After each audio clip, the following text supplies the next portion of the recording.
Hello, reading room. How are you? I had to get, if you saw the last video, I talked about the coffee, and I had to get my coffee. During my break there, the hour ago at 11:45, I ran to town, and that's why I was late for the other class. And that's why we're late getting started now, because we ran the other class late. There was construction I didn't anticipate, but I had to get my coffee ready because that is the most delicious coffee. And I didn't remember. I swear to gosh, I'm this person. Yesterday's coffee, there was this much in it because I didn't have enough creamer, which is what I had to go run out and get. So I literally reheated yesterday's coffee. I'm that kind of a person. I will. And I couldn't remember the flavor, and I was like, I'll see if I remember it. And yeah, I did. The cinnamon bun, I remembered from tasting it. How could the flavors, the fall flavors, be so distinguishable? I got them from Menards. They were the autumn coffee package, and I'm going to show them to you.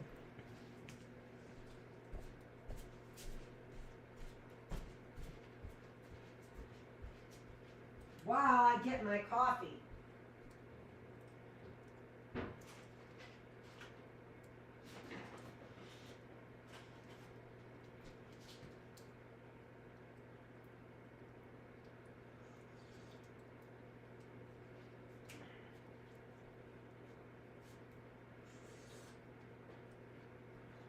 I had to sip some out of it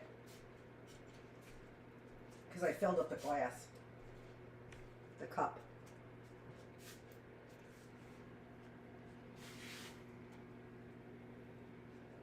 I'm learning to stuck my belly in a little bit when it's in front of the camera.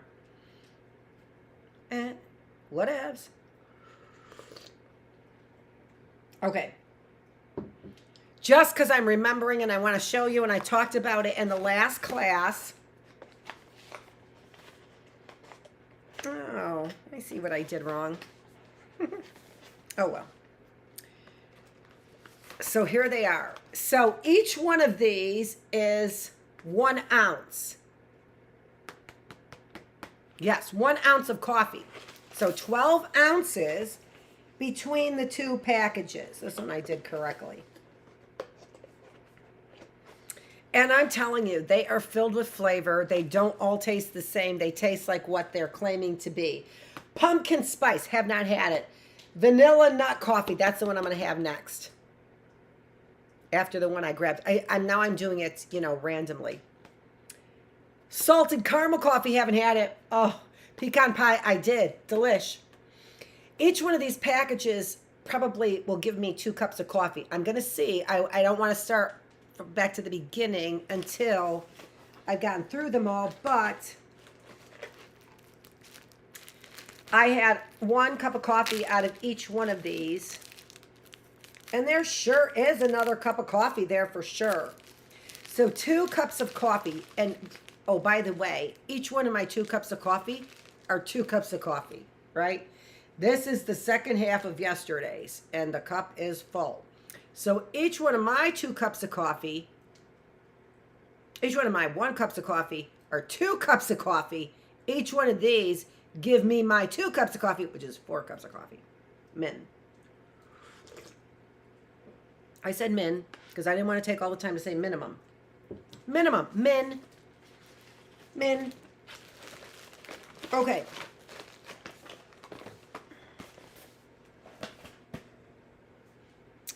I said we're going to read this book. I almost switched to a book which is by David Sedaris that my sister bought for me, and it's something like I Learned to Talk Pretty or something like that. And I started reading it, and it's funny, but I promised this one, and I was a little hesitant on that. I don't think it speaks for all people, one way or another. But it does say loads, doesn't it? My son was in speech class. So is my sister's son. And it said nothing to do, it had nothing to do with their sexual orientation. So as funny as David Sedaris' book appears to be, I feel like the premise is wrong. And with the premise being wrong, I feel like it doesn't need to be read by me. Enough misinformation out there, that's what I'm saying. Need my glasses.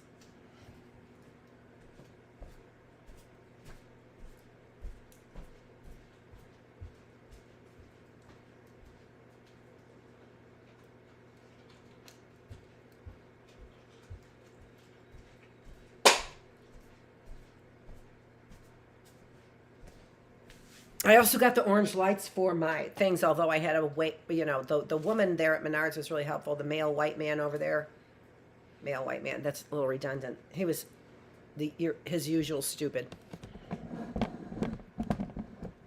All the Halloween stuff is over there. We know. I got these orange ones. Whatever.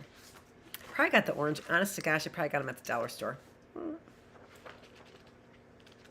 No, I didn't. No, because I returned them. They're at Menards. The brief Wondrous. I thought it was Wondrous, Wonderous, but it's not. It's Wondrous. Wondrous. The brief Wondrous life of Oscar Wow. I'm going to pronounce it wow, because that's what I think it is. I think it's wow. It could be wow.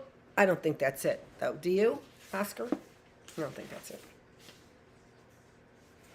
And then there's one name here which I want to read. Elizabeth de Leon. Because I can say it fancy. Of what import are brief, nameless lives to Galactus? Fantastic Four, Stan Lee and Jack Kirby, Volume 1, number 49, April 1966. What? How about that for all you Star Trek, Trekkie, whatever you call yourselves, Galactus.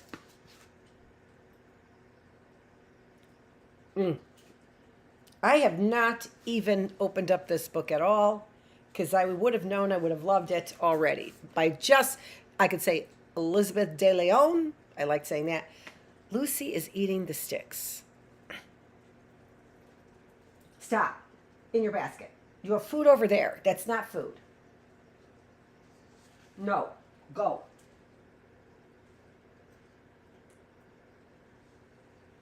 I don't know why she's doing that. I know dogs, they do know what they like, right? They do know what they like. It probably cleans her teeth or something like that. But it's not just it does worry me. I hear her like that, then she goes... She totally does. That's totally how she looks when she does it, too.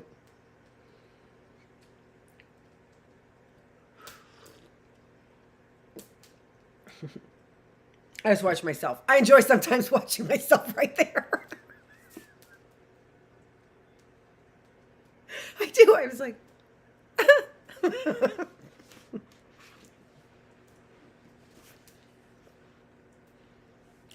I'm watching myself laugh at that part now, too. I'm going to stop watching myself. Christ have mercy on all sleeping things. From that dog rotting down Wrightson Road to when I was a dog on those streets. You know what? It's in italic, and it's very small, and it's in italic, and I can't see it very... Oh, there. I can see it better now. There we go. Okay. I just had to get my eyeballs adjusted better. Christ have mercy on all sleeping things, from that dog rotting down Wrightson Road to when I was a dog on these streets. If loving these islands must be my load, out of corruption my soul taken wings, but they had started to poison my mind with their big house, big car, big time brabble, coolie nigger, Syrian and French Creole, so I leave it for them and their carnival. I taking a sea bath, I gone down the road. I know these islands from Monos to Nassau. A rusty head sailor with sea green eyes that they nickname Shabeen. I don't know what that word is. The patoy for any red nigger. And I saw Shabeen, saw when these slums of empire was paradise. I'm just a red nigger who love the sea. I had a sound colonial education. I have Dutch, nigger, and English in me, and neither I'm nobody or I'm a nation. Derek Walcott. Oh my gosh. Oh, I love it. Maybe I could read it a little bit better. I'm not going to read it with that profile either. Dear Christ.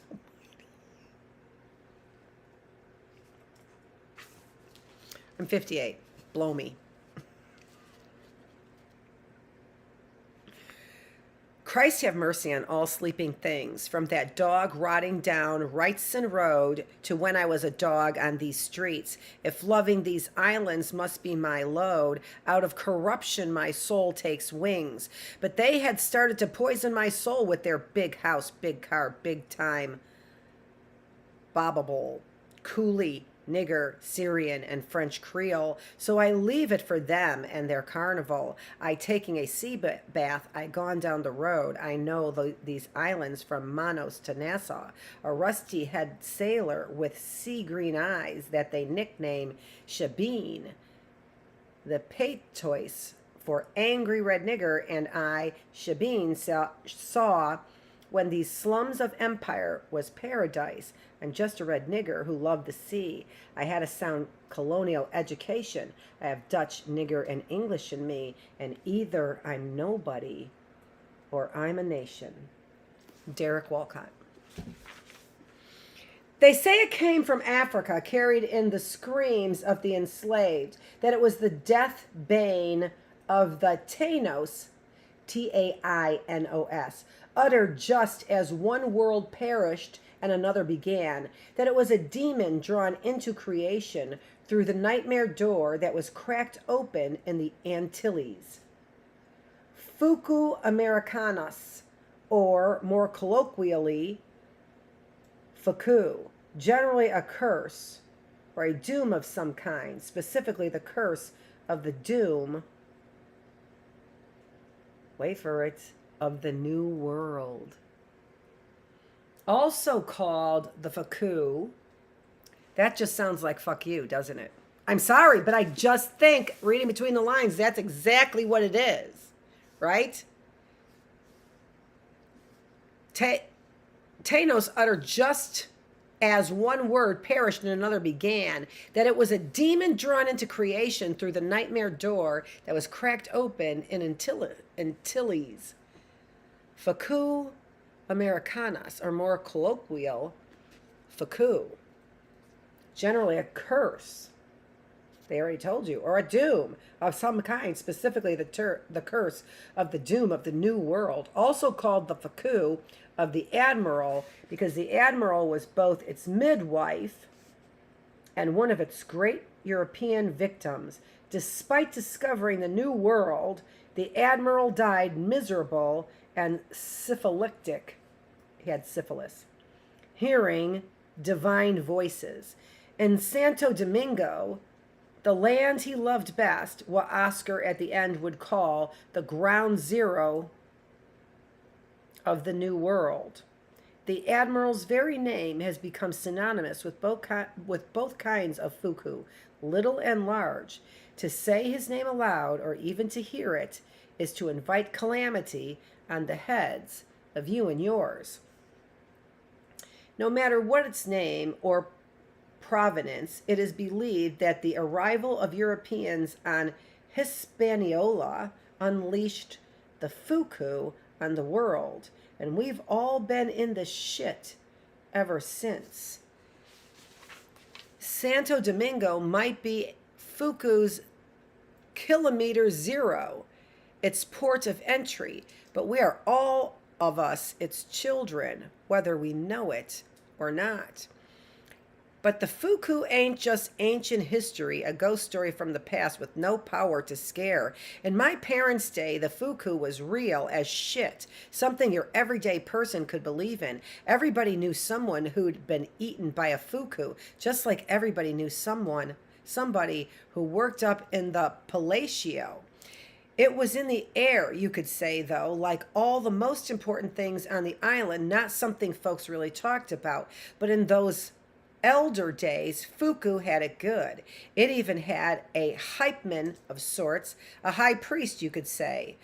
Our then dictator for life, Raphael Leonidas Trujillo Molina.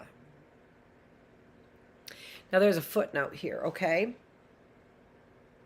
For those of you who missed your mandatory 2 seconds of Dominican history, Trujillo, one of the 20th century's most infamous dictators, ruled the Dominican Republic between 1930 and 1963 with an implacable, ruthless brutality.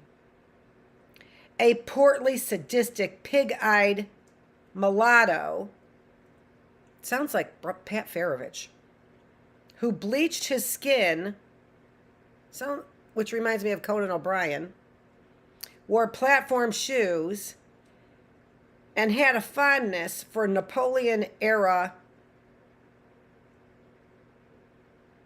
haberdashery. Trujillo, also known as El Jefe, the failed cattle thief, and fuckface. Oh my God. I'm just... Now, you know I always add something. No, right there. Right there.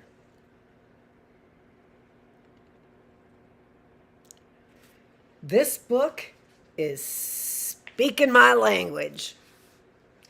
Holy shit. How about that, folks? How about that from the worlds beyond? Hey, Stu. Hey, Stu.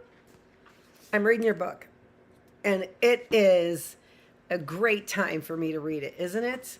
Isn't this just the timing? Let me take a sip of coffee.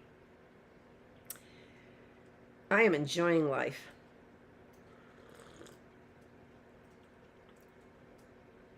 I need some heat, though. Go drag my ass out in the rain. It drizzled for 1 minute today during the time I went out. 10 minutes for the time I went out to go get the wood. Hey, fuckface. Oh, my gosh.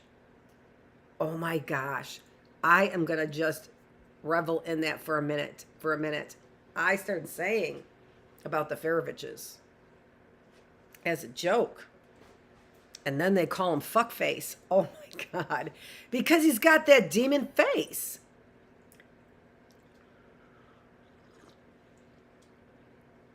Patrick doesn't have a demon face. Patrick has a demon attitude. Like rage. I do think Conan has a demon face, though, doesn't he? I mean, not to be like whatever, but he does have a demon face. What the fuck is going on? Just exactly like was described here. And the attitude that I heard of Conan on Smartless, similar to the attitude of Tom Hanks, sounds like the attitude of this guy. I know, what a tangled web we weave, which, by the way, my mom's name was Charlotte's Web. Hello. Who, again, that picture of what looks to be like Kenny Genovese, and they told was my mom. Right? And by the way, your hair straightens after you come back to life. So that was the question, but did you die, right?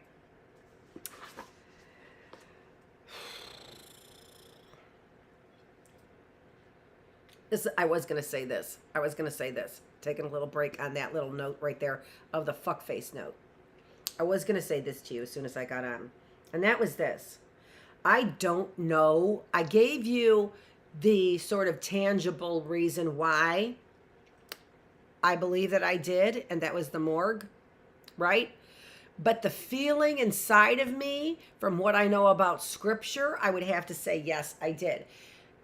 It's not like I lived my life thinking I was back from the dead. No. What I'm saying is that from Scripture, I died as an innocent. And those are the people who never die, right? But did you die? As Scripture says, my body died. That's it. That's your answer. As Scripture says, my body died. I don't feel my spirit ever died.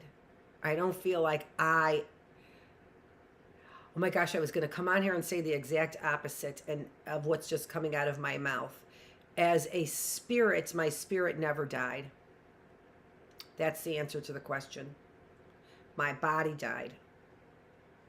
My spirit never died. That's the answer to your question. Back to fuckface. I didn't say it. I'm just repeating it. I didn't know Trujillo. Although I will say that I did have excellent political science classes. These were the reasons why I was interested in political science, as well as positive psychology and and the like. So the reason why I'm taking a deep breath is I'm so excited. I'm so excited I'm reading this. I'm so excited I'm reading this. It is giving us a background from our Bookless classroom on colonial times. And remember, in our classroom engagement, what I said was that in order to do research correctly, you have to have all kinds of places that you're getting it from, professional journals, also from magazines of the time, storytelling people, but also from literature. And it seems to me that somebody here wrote a truth about time in this literature.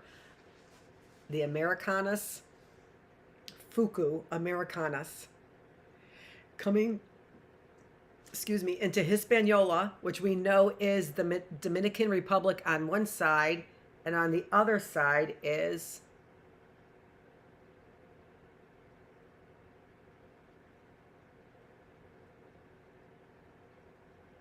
it was Hispaniola, which is what, Havana? Was that Havana? What the hell? I have to get my map back up in order to remember it, but I should remember it. Cuba's an island, so it can't be Cuba. It's Haiti. Haiti. I knew it began with an H. Haiti. Was somebody shouting that at me? So, Dominican Republic on one side, Haiti on the other side is Hispaniola. Okay? And we talked all about that, a lot about it. Not all about it. Obviously, we haven't covered what seems to be some of the best stuff about Mr. Fuckface. So, Raphael Leonidas. Raphael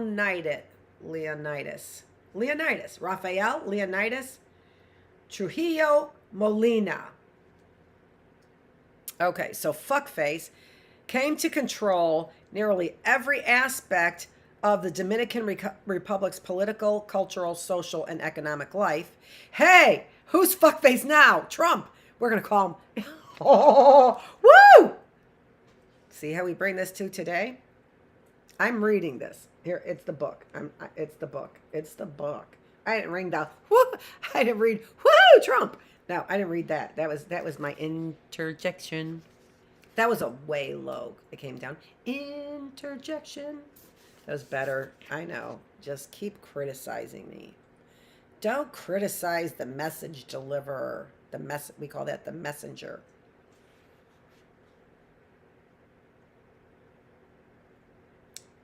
Through a potent and familiar mixture of violence, intimidation, massacre, rape, co-optation, and terror, treated the country like it was a plantation, and he was the master. At first glance, he was just your prototypical Latin American Cadillo, but his power was terminal in ways that few historians or writers have ever truly captured, or I would argue imagined. He was our Sauron, our Aaron, our Darkseid, our once and future dictator. A personae so outlandish, so perverse, so dreadful that not even a sci-fi writer could have made his ass up. That's what they put in the footnote right there. Could have made his ass up. Who's this writer? I love you. Who is Junto Diaz, by the way? No. Juno. Bueno? Could be. Juno. Could be Juno, but I don't think so. Diaz. So nobody could have made his ass up. Again, I'm beginning to find that things like they said, a human made that, which was the that were enclosed and people walk by and spit in their faces and you could close your eyes, right? And who wouldn't do that? You would be forced to do that, right? Out of all the things that could happen, probably the least worst thing is spitting at somebody. They said a human made up that contraption. I'm beginning to think it was AI. I'm beginning to think it's AI in human bodies that made up that kind of stuff, not real humans, because it really is, at least in some minds of human beings, those things are inconceivable. I could never conceive of exhuming a pope's body, putting his pope clothes on him, and then trying him, and then convicting him, throwing him in a river, and re-exhuming him to try him. As a human being, I could never conceive of that, right? So I'm beginning to think it's the aliens who cannot conceive of people as being higher than just, bugs or animals. Maybe they're flies and animals. I don't even know. But it's clear that they have zero respect. This group of what I'm going to call them aliens, okay? I'm going to call them aliens. Although, yeah, I'm going to call them aliens. Scripture denied those aliens. They said, oh, make aliens feel at home. Yeah, fuck you fucking aliens that bring about this kind of torture on humans that we couldn't even conceive of.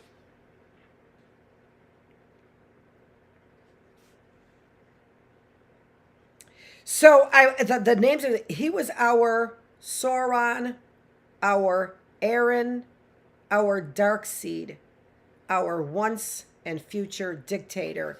You need to see the spelling of those. So Sauron, I need to make sure I'm saying, Sauron, Aaron, Arawn, and Darkseid, Darkseid,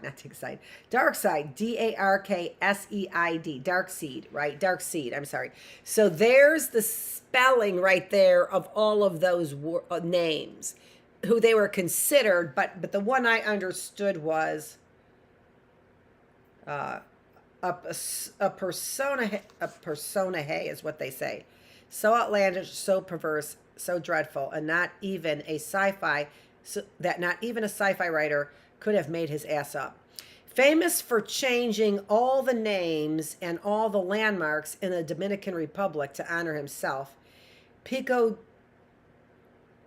Duarte became Pico Trujillo, and Santo Domingo de Guzman, the first and oldest city in the New World, became Ciudad Trujillo.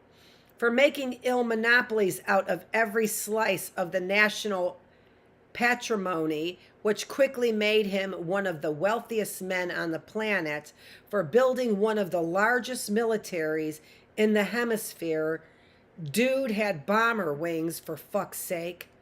For fucking every hot girl in sight, even the wives of his subordinates, thousands upon thousands upon thousands of women, for expecting, no, insisting on absolute veneration from his pueblo, telling the national slogan was Dios y Trujillo, God and Trujillo.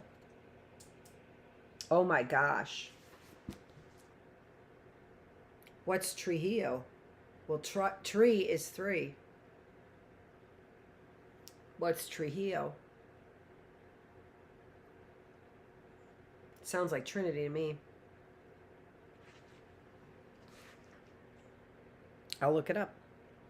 For running the country like it was a Marine boot camp for stripping friends and allies of their positions and properties for no reason at all, and for his almost supernatural abilities. They don't match mine, fucker. That was mine. That was mine. I said that. That's not in here. This person clearly was more humble. Outstanding accomplishments include the 1937 genocide against the Haitian and Haitian Dominican community, one of the longest, most damaging U.S.-backed dictatorships in the Western Hemisphere. And if we Latin types are skillful at anything, it's tolerating U.S.-backed dictators. So you know this is a hard-earned victory. The Chilenos and the Argentinos are still appealing. The creation of the first modern kleptocracy. There we go. Kleptocracy. Trujillo was Mobutu before Mobutu was Mobutu. The systemic bribing of American senators, and last but not least, the forging of the Dominican peoples into a modern state, did what his Marine trainers during the occupation were unable to do. That's a lot of that is a footnote there. So it's a lot of information on a footnote, along with reading it with a lot of parentheses. So there's, a footnote to a footnote in this. I'm going to hold it up to the screen and then you can read it if you want to. All right. So I'm holding this up to the screen as close as I can. I'm going to see and look at it, and then I'm just going to hold it there for you. Okay. I have to look at it again to see if I'm holding it okay. No. Nope. There we go. Okay. You can see there's a lot of parentheses there, but you can see I did not ad-lib the fuck face or ass or fucking whatever. Okay. No one knows whether Trujillo was a curse's servant or its master, its agent or its principal, but it was clear it had an understanding that them two was tight. Oh. Raphael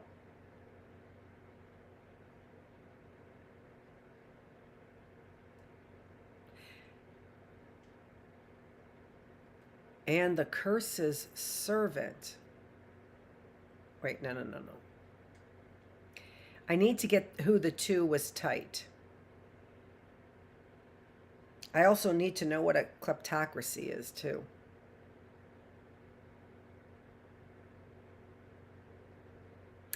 Also, I want to say one more thing, and that is this Fuku stuff and the beliefs of the ancient Mayan people. We brought up in some of our earlier Bookless classroom, we were talking about colonial history.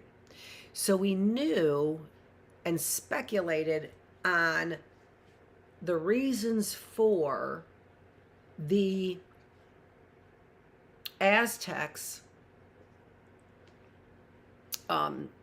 sacrificing humans engaging in human sacrifice. They thought the sun would go out. Well, where'd that come from? Where'd that idea come from?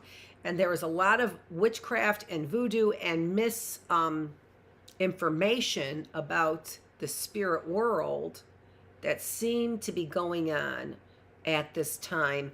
And this is substantiating that, right? This is evidentiary. This is giving us evidence for a lot of the debauchery that was clearly going on behind the scenes in colonial times. This is amazing. But I haven't gotten who was tight. It was Trujillo, was the curse's, and that's capital, was the curse's servant or its master, its agent or its principal. But it was clear he and it had an understanding that them two was tight. It was believed, even in educated circles, that anyone who plotted against Trujillo would incur a fuku, most powerful, down to the 7th generation and beyond. If you even thought a bad thing about Trujillo, Fuku, Trujillo, oh jeez. This is in italic again. And it looks like F-U-D in italic. Trujillo, FUD, a hurricane would sweep your family out to sea. FUD, a boulder would fall out of a clear sky and squash you. FUD, the shrimp you ate today was the cramp that killed you tomorrow, which explains why everyone who tried to assassinate him always got done. Why those dudes who finally did buck him down all died so horrifically. And what about fucking Kennedy? I'm sorry, I have to get that out clearly. Because I read it. That's what I read. Who doesn't love this book already? That's what it said. Did you get that? And what about fucking Kennedy? He was the one who green-lighted the assassination of Trujillo in 1961, who ordered the CIA to deliver arms to the island. Bad move, Captain. For what Kennedy's intelligence experts failed to tell him was what every single Dominican, from the richest Habeyo to Mao, to the poorest Guay and El Buey, from the oldest Anciano, San Morcarisano, to the littlest Carajito in San Francisco, knew that whoever killed Trujillo, their family would suffer a fuku so dreadful it would make the one that attached itself to the Admiral Hohote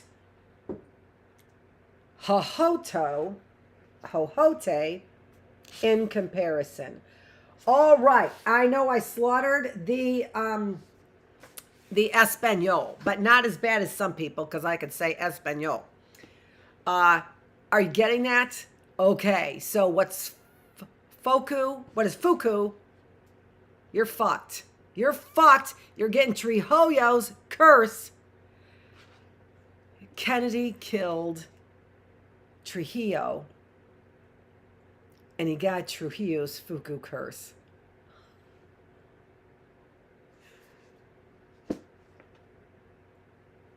Now, I'm not saying I'm Trujillo's curse, because I certainly wouldn't be a dictator and end up coming up with the creations. Of course not.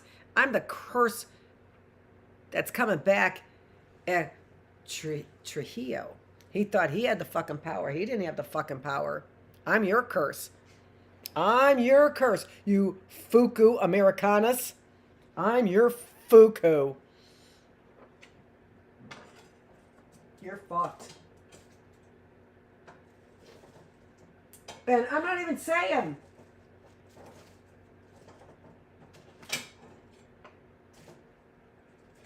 Oakland University. I'm not even saying University of Michigan. I'm not even saying Wayne State University. I'm not even saying Michigan. I'm saying you're fucked, America. You're fucked. You did that. You did that fucking shit. You're fucked.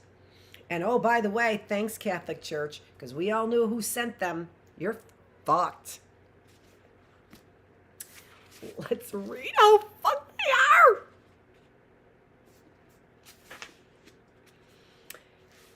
You want a final conclusion answer to the Warren Commission question, who killed JFK? Let me, humble watcher, reveal once and for all the God's honest truth. It wasn't the mob or LBJ or the ghost of Marilyn fucking Monroe.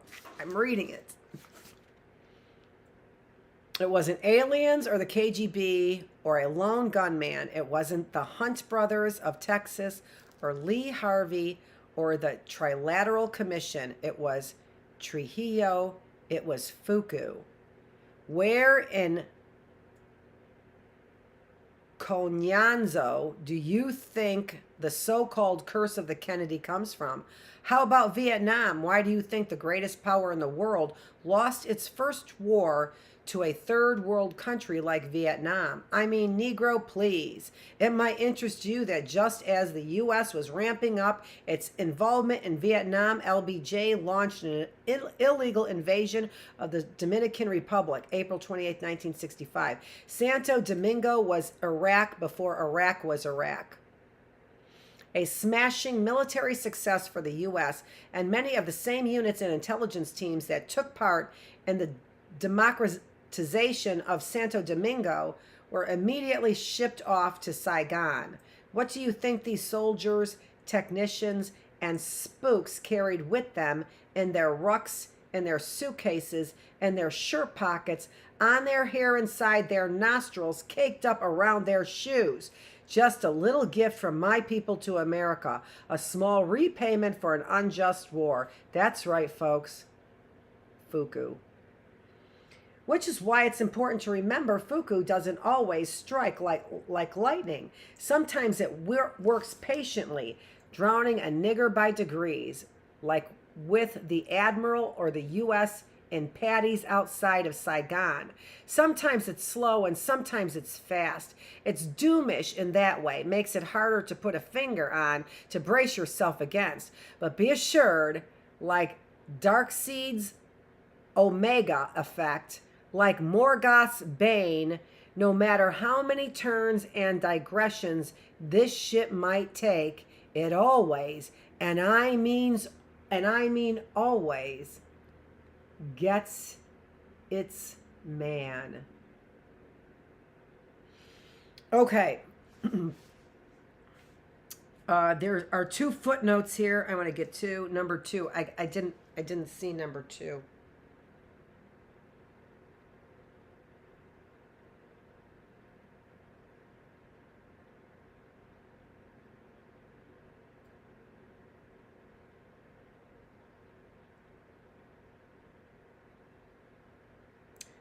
I saw number 3.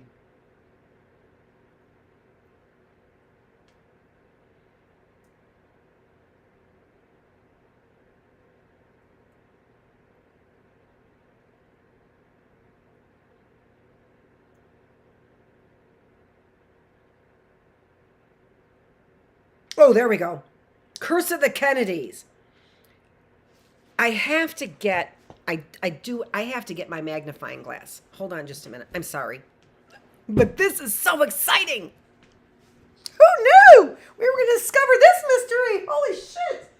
We know who assassinated Kennedy. Fuku.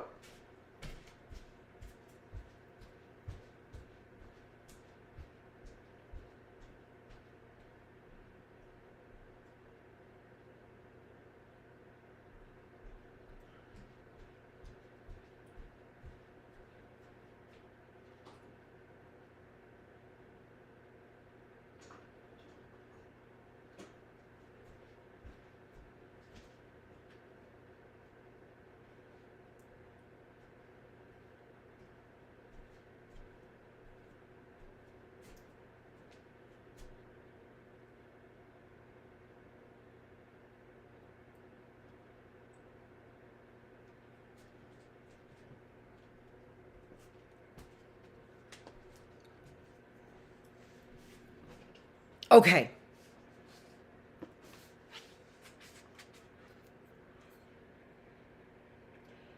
Here for one of you conspiracy-minded fools, on the night that John Kennedy Jr.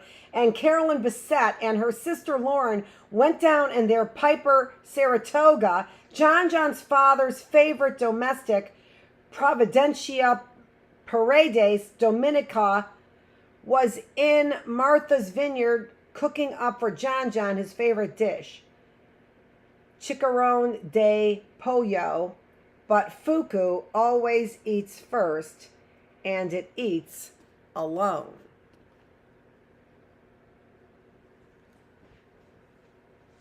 Okay. I don't know. How about that? We're getting to all you conspiracy theory stuff. I'll get to the literature, and you guys do the research.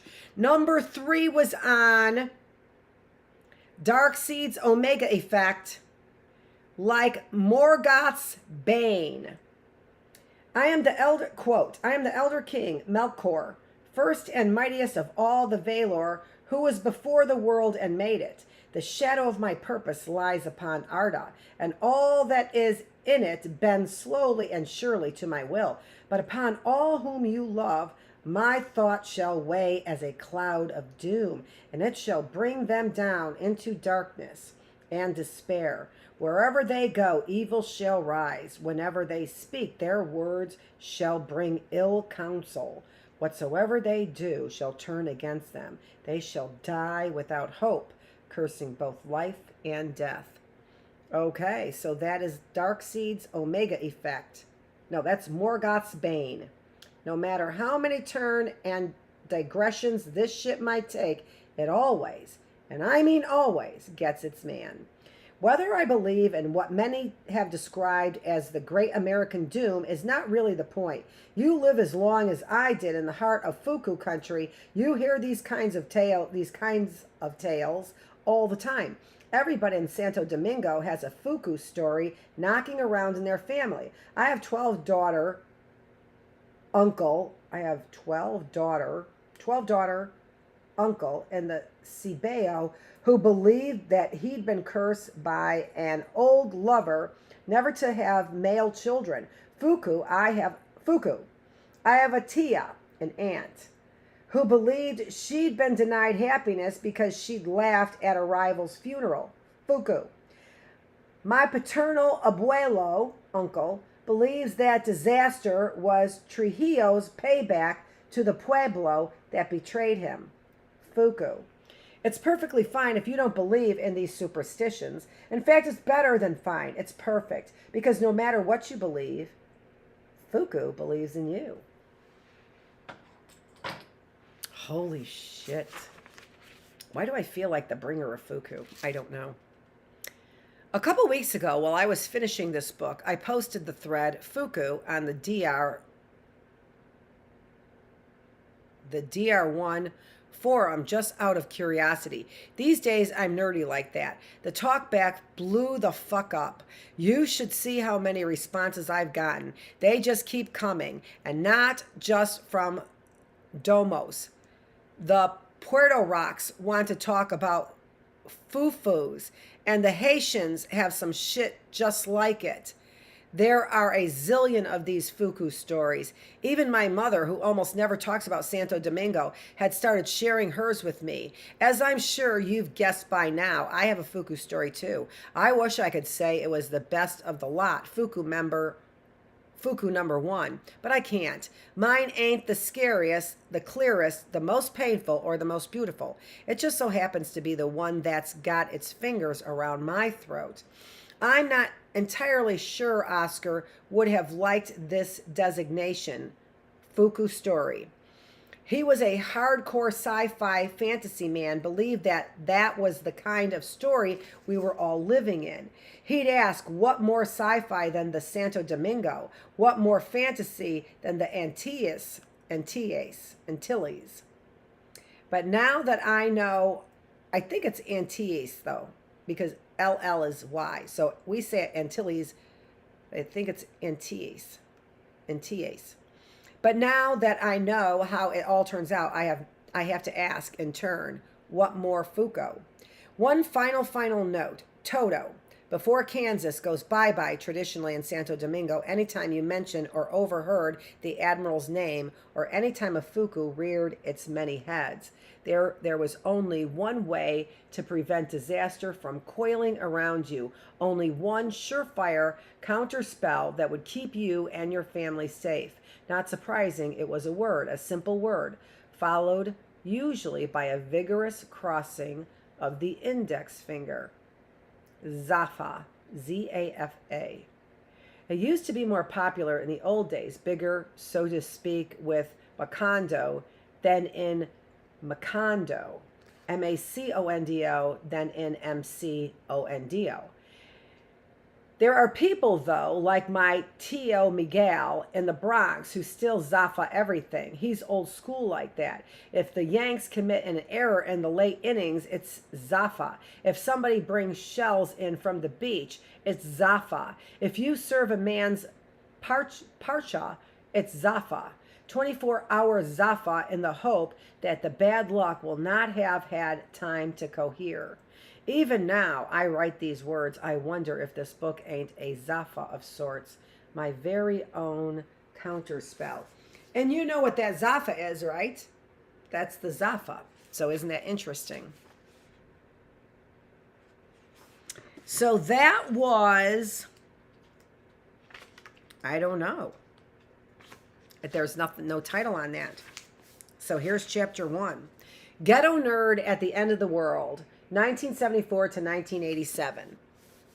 The Golden Age.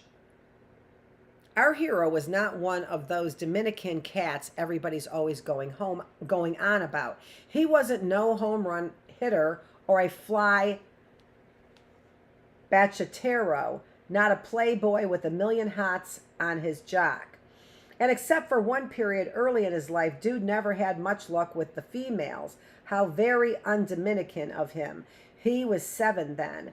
In those blessed days of his youth, Oscar was something of a Casanova, one of those preschool lover boys who was always trying to kiss the girls, always coming up behind them during a meringue and giving them a pelvic pump. The first nigger to learn the burrito, and the one who danced it any chance he got. Because in those days he was still a normal Dominican boy, raised in a typical Dominican family, his nascent pimpliness was encouraged by blood and friends alike. During parties, and there were many parties in those long ago 70s days before Washington Heights, before Bergeline became a straight shot for Spanish for almost 100 blocks. Some drunk relative inevitably pushed Oscar onto some little girl, and then everyone would howl as boy and girl approximated the hip motion of the adults. You should have seen him, his mother sighed in her last days. He was our little Porfirio Rubirosa. Porfirio Rubirosa. All right, we're going to get to the next footnote because these are interesting. That's where actually a lot of interesting stuff happens. So we see that they are encouraging the hip motion and the pumping motion of a boy who comes up and tackles a girl and does this motion, encourages the girl to do the same thing, and he's 7. In the 40s and 50s, Porfirio Rubirosa, or Ruby, as he was known in the papers, was the 3rd most famous Dominican in the world. First came the failed cattle thief and then Cobra woman herself, Maria Montez. A tall, debonair pretty boy whose enormous phallus created havoc in Europe and North America, Rubirosa was the quintessential jet-setting car racing polo-obsessed playboy, the Trujillo's happy side, for he was indeed one of Trujillo's best-known minions.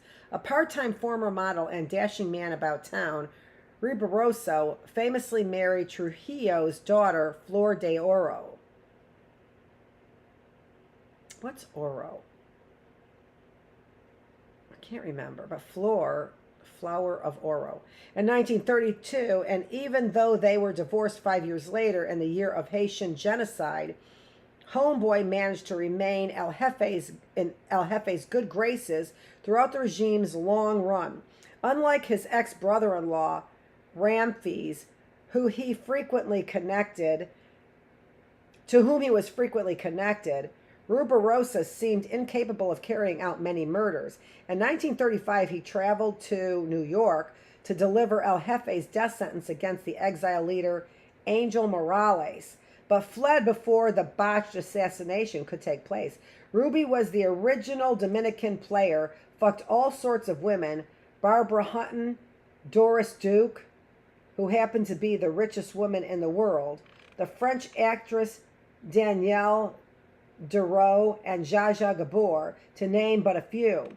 Like his pal Ramphis, Porfirio died in a car crash in 1965, his 12-cylinder Ferrari skidding off a road in the Bois de Boulogne.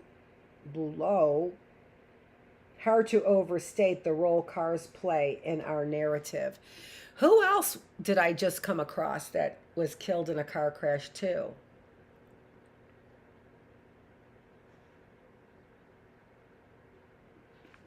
In this mysteries. Who knew something? I don't remember. I'll remember it. I'll try and remember. Okay. All the other boys his age avoided the girls like they were a bad case of Captain Trips.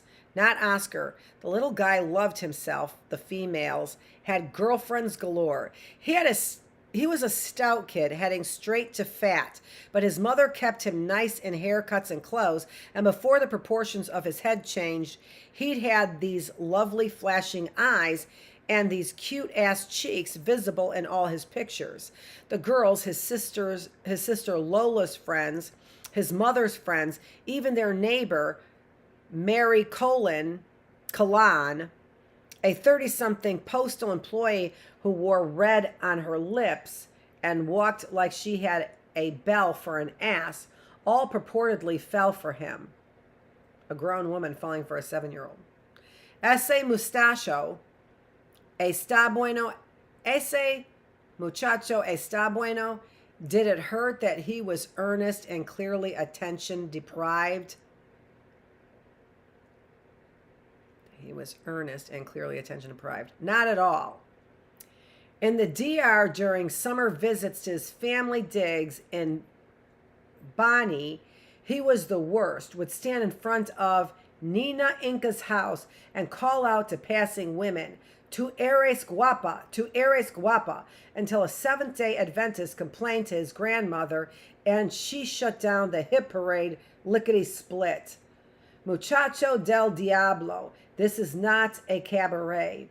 It truly was a golden age for Oscar, one that reached its apotheosis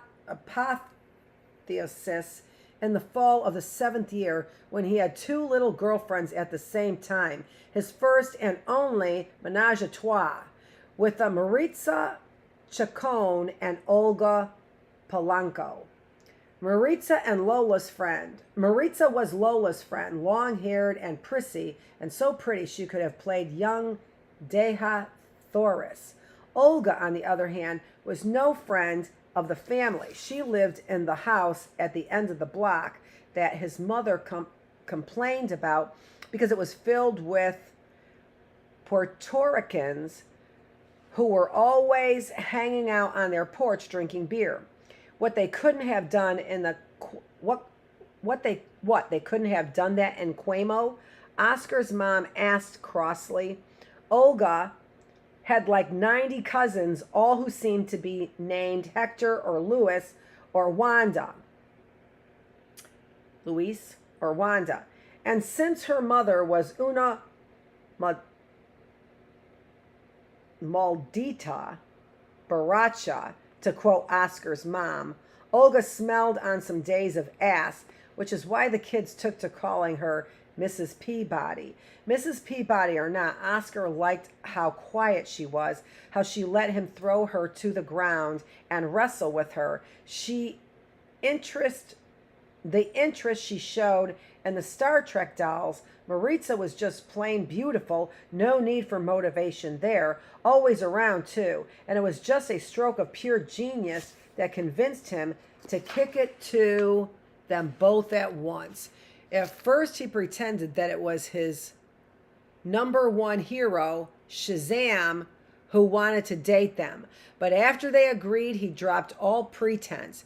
It wasn't Shazam, it was Oscar. I wish I had more light.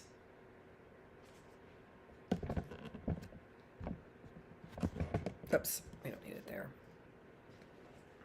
I do have more light like this.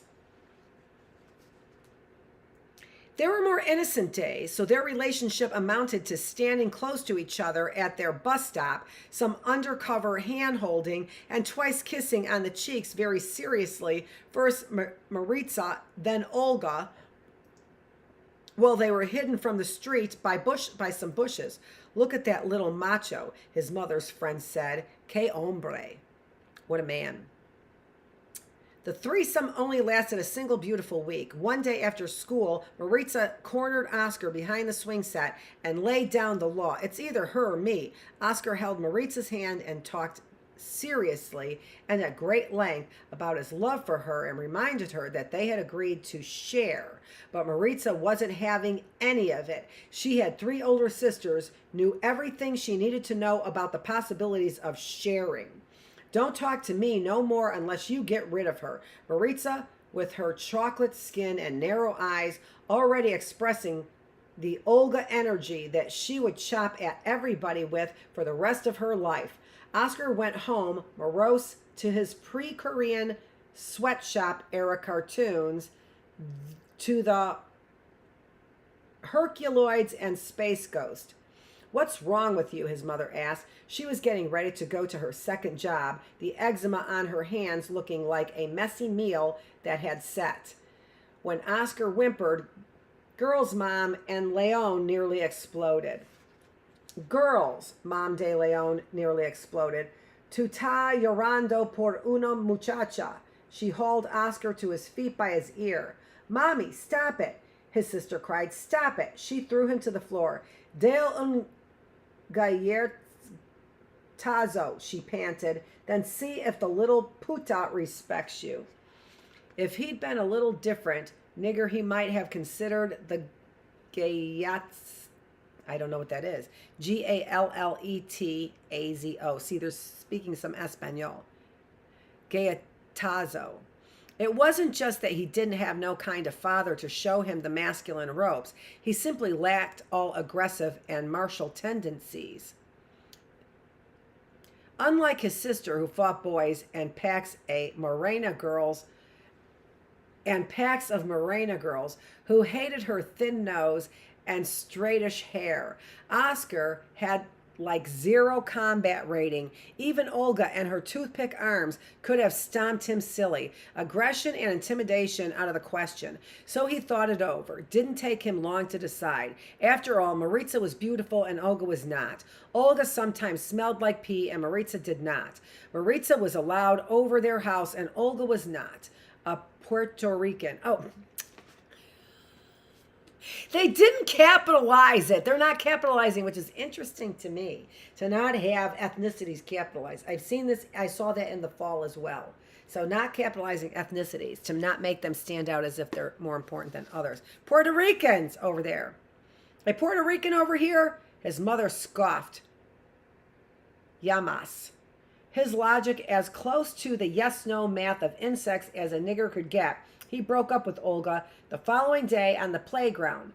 Maritza at his side, and how Olga had cried, shaking like a rag in her hand-me-downs and in the shoes that were 4 sizes too big, snots pouring out of her nose and everything. In later years, after he and Olga had both turned into overweight freaks, Oscar could not resist feeling the occasional flash of guilt when he saw Olga loping across a street or staring blankly out the New York bus stop. Couldn't stop himself from wondering how much his cold-ass balls breakup had contributed to her present fucked upness. Breaking up with her, he would remember, hadn't felt like anything. Even when she started crying, he hadn't been moved. He'd said, "No, be a baby."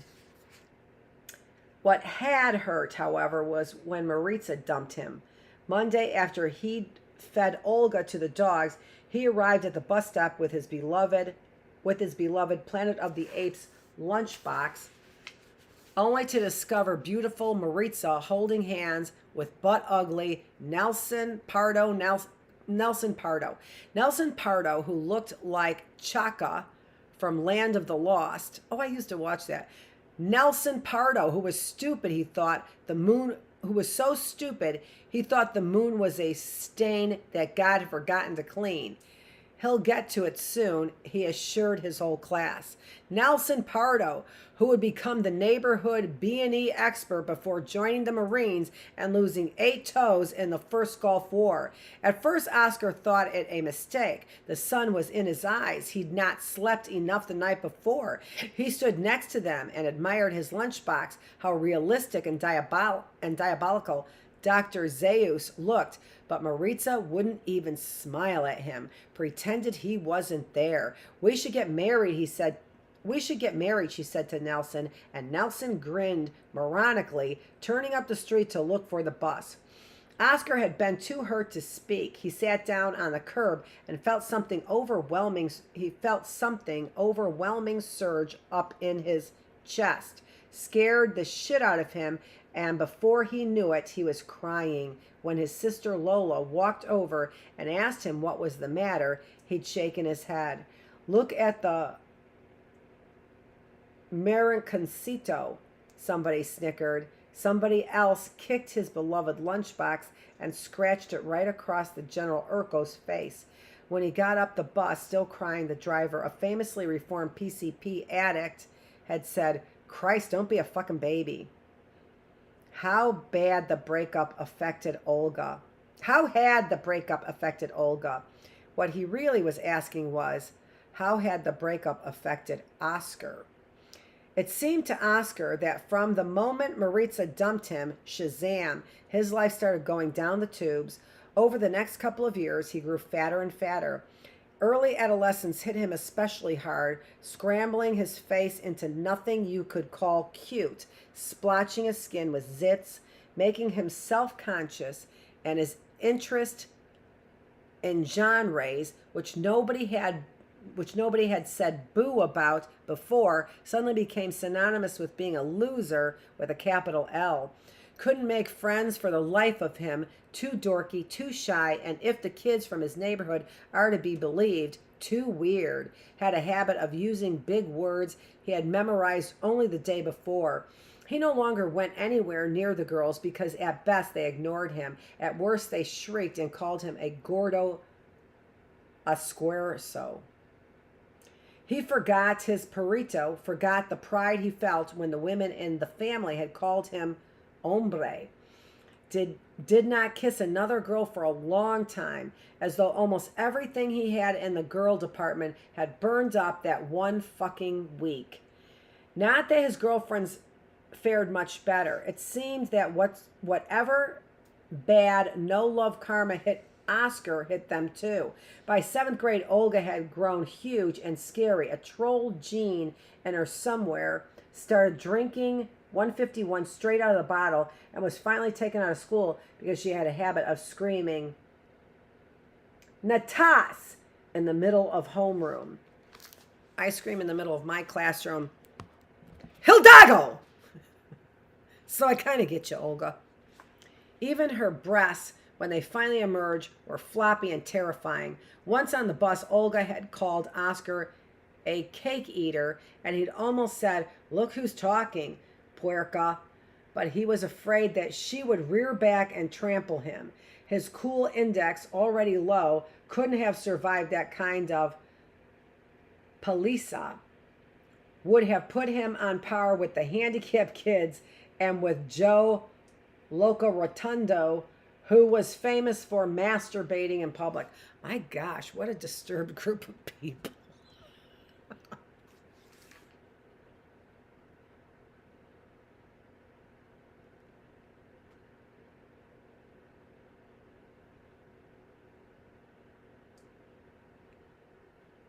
I can't find where I am.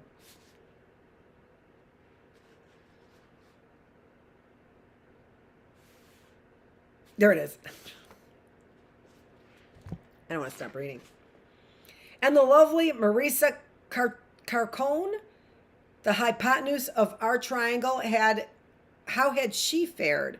Well, before you could say, oh mighty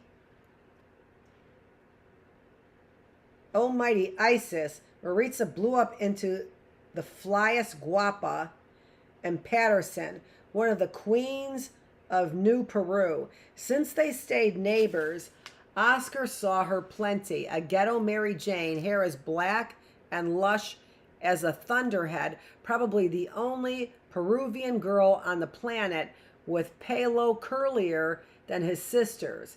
He hadn't heard of African Peruvians yet, or a town called Chincha. Body fine enough to make old men forget their infirmities, and from the 6th grade on dating men 2-3 times her age. Marisa might not have been good at much, not sports, not school, not work, but she was good at men. Did that mean she had avoided the curse? That she was happier than Oscar or Olga? That was doubtful. From what Oscar could see, Maritza was a girl who seemed to delight in getting slapped around by her boyfriends, since it happened to her all the time. If a boy hit me, Lola said cockily, I would bite his face. See Maritza French kissing on the front stoop of her house, getting in or out of someone's roughneck's ride, being pushed down onto the sidewalk. Oscar would watch the French kissing, the getting in and out, the pushing, all through the cheerless, sexless adolescence. What else could he do? His bedroom window looked out over the front of her house, and so she always peeped her while he was painting his D&D miniatures or reading the latest Stephen King.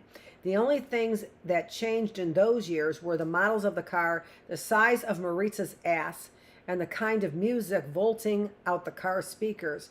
First freestyle, then ill will, era hip hop, and right at the very end, for just a little while, Hector Lavoe and the boys. He said hi to her almost every day, all upbeat and faux happy, as she said hi back indifferently, but that was it. He didn't imagine that she remembered their kissing, but of course he could not forget. Okay, so that is the end. They're not doing chapters here, but I have another title here, which is called The Moronic Inferno, and so that is where we are going to pick up tomorrow with the Moronic Inferno. Thank you for joining me. I can't find my bookmark is what I'm looking for. Thank you for joining. Oh, I didn't have one for this book. Thank you for joining me. This is Dr. Annette Feravich. Oh my gosh, do I love this book. Am I happy I chose this book instead of the other book by David Sedaris. Thank you so much for joining me. This is Dr. Annette Feravich. I'm the teacher. You have been in the classroom, the reading room.